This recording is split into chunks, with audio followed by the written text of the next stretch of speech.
Aujourd'hui, la réputation des musulmans et des arabes, c'est pas le top. Par exemple, lorsque tu tapes sur Google les arabes sont, tu tombes généralement sur des résultats du genre pourquoi les arabes sont si détestés, les arabes sont des voleurs, pourquoi les arabes sont malhonnêtes. On voit bien que niveau réputation, sur une échelle de 1 à 10, on est à moins l'infini. Juste en dessous des moustiques en été. Merci les médias, merci. Choukran. Mais si tu es raciste et que tu es à l'origine de ces recherches sur Google, sache que ce qui va suivre ne va pas te plaire parce qu'aujourd'hui, on va parler de ce qu'ont apporté les arabes et les musulmans dans le monde. Et Dieu sait qu'ils ont apporté beaucoup de choses. Tout d'abord, petit cours d'histoire rapide afin de te préparer psychologiquement. À l'époque, il y avait la Grèce qui était très forte. C'était un peu le Michael Jackson de son époque. Elle était forte en sciences, en maths, en médecine, en philosophie. Un peu comme ta camarade de classe qui te dit « Oh, moi, j'ai pas étudié, mais qui a 20 sur 20 tout le temps. » Bref, comme dirait un célèbre philosophe du nom de B-O-O-B-A, ils étaient dans le turfu. Et à la fin du 8e siècle, hein, là je te parle avant la création de la Nintendo 64, les arabes et les musulmans se sont dit « Eh, mais pourquoi est-ce qu'on traduirait pas tout ça comme ça, nous aussi on sera dans le futur ?» Et ils ont carrément construit une ville à Bagdad hein, qui s'appelle la Maison de la Sagesse, où ils traduisaient et étudiaient tout ce qu'ils pouvaient. C'était un peu comme Harvard, mais avec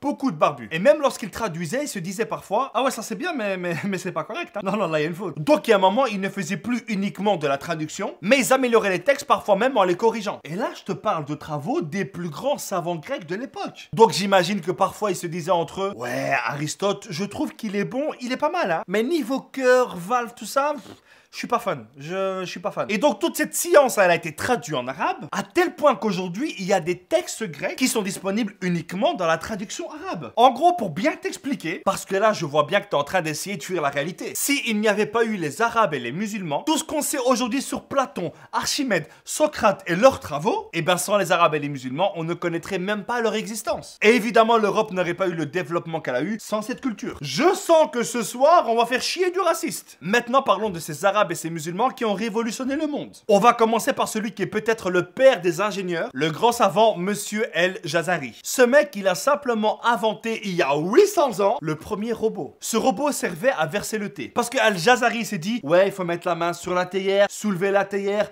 incliner la théière. Et donc, il a fabriqué un système où il y a un mannequin qui sort d'une armoire, qui s'incline et qui verse le thé aux invités. Et tout ça sans aucune technologie moderne. Moi, malgré toute la technologie qui m'entoure, la seule chose que je sais faire sur un PC quand il bug, c'est CTRL ALT DELETE. Et en faisant ça, j'ai l'impression d'être un putain d'informaticien. Et puis lui, aller au puits avec un seau pour ramener de l'eau, mais t'es malade ou quoi, jamais de la vie? Il a pas le temps pour ces bêtises. Le mec, il t'a fabriqué une machine qui tourne, qui prend de l'eau automatiquement et qui tourne encore aujourd'hui. Nous, en 2017, on sait très bien qu'un iPhone, après 2 ans, c'est fichu. Et c'est grâce à ces travaux que quelques décennies plus tard, on a pu développer les moteurs à vapeur pour les trains. Ensuite, t'as un autre pote à lui, hein, qui s'appelle Taki Aldin, qui a créé quelques années plus tard une pompe à eau à 6 cylindres. Et donc, plus tard, les fabricants de voitures se sont inspirés de ces travaux pour fabriquer les moteurs pour les voitures. Porsche lui-même s'est inspiré de la pompe à 6 cylindres pour son moteur à 6 cylindres. Donc sans les arabes et les musulmans, il n'y aurait eu ni train ni voiture. À l'école, on nous dit que les premières personnes qui ont volé, ce sont les frères Wright. Wright, I speak English. Ou alors Otto Lilienthal. Eh ben non, le premier mec qui a volé, c'est un arabe. Enfin, volé avec des ailes, hein. Enfin voilà, t'as compris. Ce monsieur s'appelle Abbas ibn Firnas. Il a un nom qui rime, c'est vrai. À l'âge de 70 ans, il regardait une tour et il se disait, tiens, si je me mettais au-dessus et je volais. C'est une bonne idée, là. Il l'a fait. Et ce mec est la première personne de l'histoire de l'humanité qui a plané pendant quelques mètres. Bon, évidemment, après, il s'est cassé la gueule, il s'est pété de côte, mais il est resté en l'air. Léonard de Vinci lui-même s'est inspiré d'Ibn Firnas. Maintenant, on va parler de Michel Servet. Si tu tapes son nom sur Wikipédia, tu trouveras une phrase qui dit que c'est le médecin qui a découvert la circulation pulmonaire. C'est la circulation qui mélange le sang et l'air. Enfin, un truc de médecin que ni toi et moi, on va comprendre. Évidemment, tu te doutes bien que c'est pas lui qui a découvert ça, mais c'est un musulman qui s'appelle Ibn el-Nafis. C'est un mec qui a découvert que la théorie d'Aristote, elle était bonne, mais pas à 100%. Aristote disait que le sang et l'air se mélangeaient dans le cœur, et lui il a dit, mais t'es malade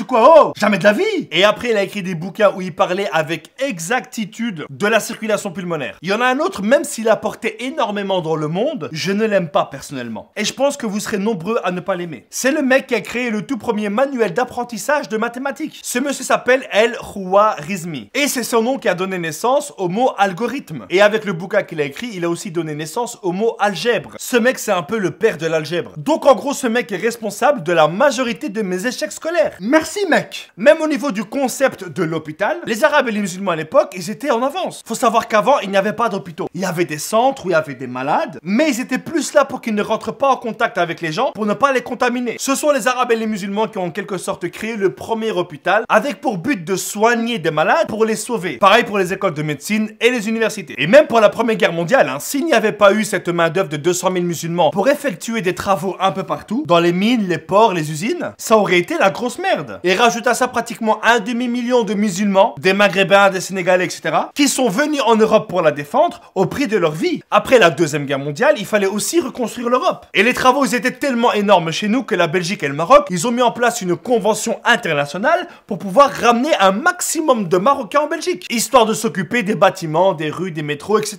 Bref, tout ça pour dire que les Arabes et les musulmans, ils ont énormément apporté au monde, comme plein d'autres de cultures et de peuples. J'espère que maintenant certaines personnes vont comprendre que sans immigration, sans échange, on ne peut pas évoluer. Le mélange de la culture, de la science n'a pas de prix, mais elle porte un nom, et ce nom c'est l'humanité. Si après cette phrase, il y a encore des commentaires racistes, s'il vous plaît, je vous demanderai simplement de leur répondre avec un petit cœur. Merci à tous, c'était Abdel Live et rendez-vous la semaine prochaine. Peace!